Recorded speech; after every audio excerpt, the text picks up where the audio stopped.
Đánh nồi bánh nhu nè, một tí giảng nè. Ô, trời ơi, ngồi một lát. Ủa.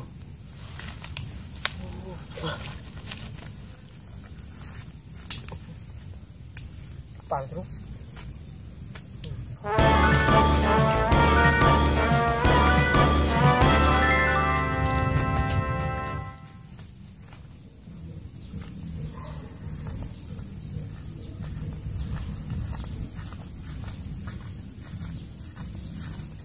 Ô, bỏ bánh nhu nè. Cho món nào đó thật chả đó nè.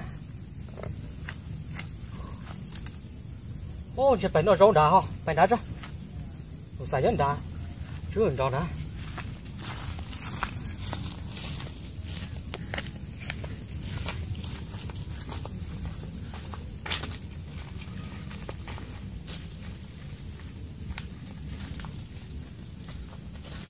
Ô, chả này tội à.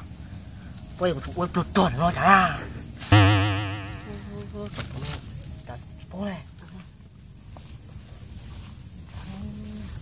Quá chỉ coi nha. Ô, chọc bó ra rồi. Chọc bó. Cho xe. Có nha. Để nhường đã. Ồ, mà bay nhá. Đó, mà chắc quá. Cái gì cho thế nào? Cho. Về. Ô, chọc chú tội. Bố, chọc bó này. Chọc bó.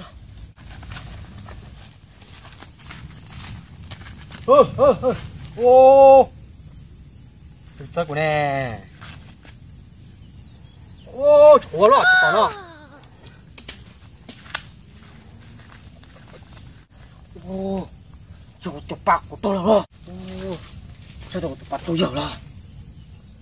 Ô,